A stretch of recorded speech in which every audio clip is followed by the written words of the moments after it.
Hello, Chris and Joe. Hi, Sean. How you doing? It's a pleasure to meet you. And I guess first off, I have to say thank you for bringing Frasier back. Oh, our pleasure. I'm just glad that people like it. I know, that's a tough thing, right?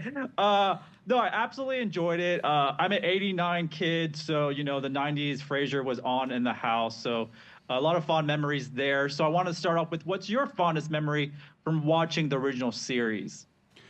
I mean, for me, I think it really formed my taste in comedy because the same. It was just I didn't watch it when it was first on because I was a child.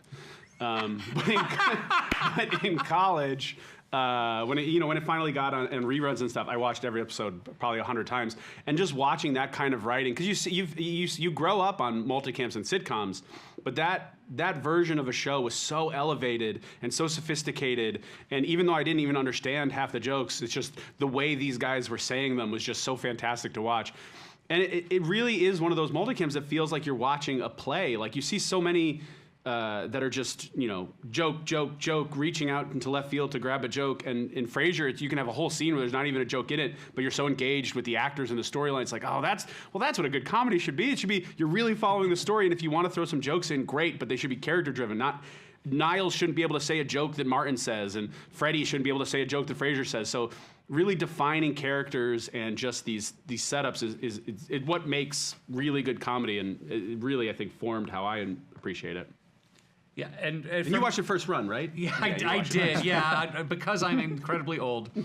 My memory is I vividly remember watching the snipe hunting episode of Cheers, which was, I believe, one of Kelsey's earlier ones as Frasier, and the.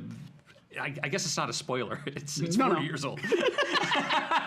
but that moment when you realize that he's not as he might be as more clever than the rest of the gang. I just remember sitting up thinking, this is interesting, and suddenly this what had felt like it could just be a one or two dimensional character suddenly becomes fully realized, and the idea that now we are shepherding this character through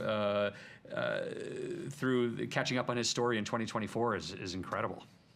Yeah, y'all make a great team putting this together for us. And, being a 90s kid pretty much, I think it was Eddie the dog that, I really loved and, drew me into the show.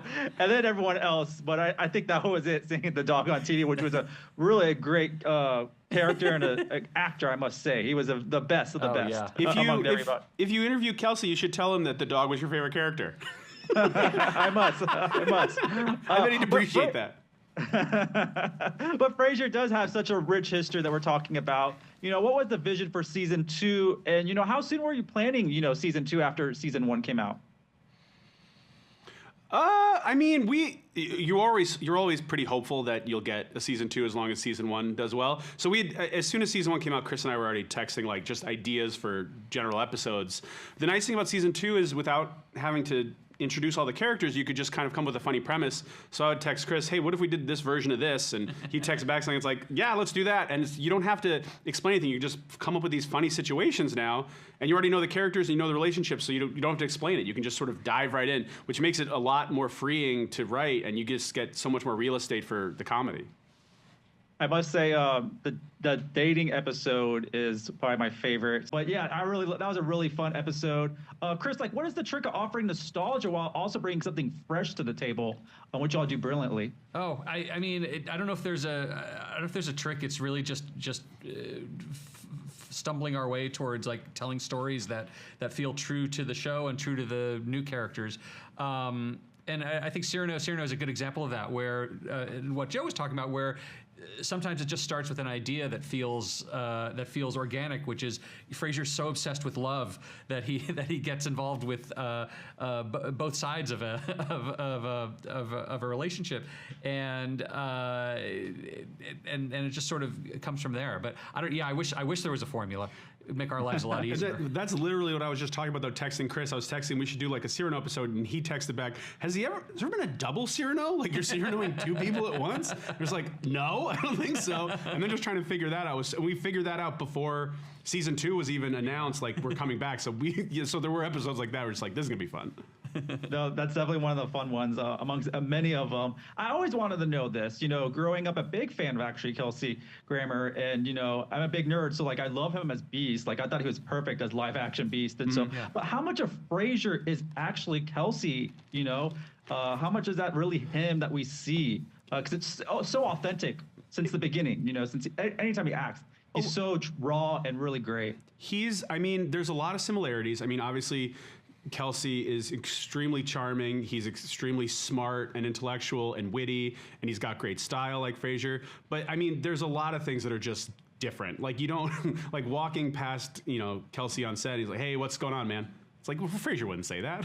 So there's he has mannerisms that he is clearly putting on an affect to do Frasier in the best way. Like he's sort of elevating how he would normally act. I think a lot of, the character of Frasier, loving with his whole heart and caring about people and generosity, that's all Kelsey. So there's a lot of similarities. It's the uptight sort of, pretentious, like none of that's real. Like he doesn't have any of that sort of like anxiety. He's one of the most relaxed, sort of calm, cool people you can meet. So the idea of him being like uppity about a party not going right that's insane. Like that's sort of where the character splits off from the person. But I will say, like, I feel like he's closer to Frasier now than he was to Frasier in the original series. Like back in the first season, we talked a lot about how this Frasier's loosened up a little bit. He's a little bit more casual, and I think Kelsey really seems to us to really enjoy and embrace that side of Frasier. Getting back to the beer drinking Frasier from Cheers versus the sherry drinking Frasier from the original season, and in a way, it's nice. It's like he's a little more. Someone who is really that uptight for that many decades probably would have died from a massive coronary failure at some point. So it's good that he's a little more relaxed about things. No, love it. Thank y'all so much for the great insights, and I'm waiting for season 3. Thank you. Love it. Us too.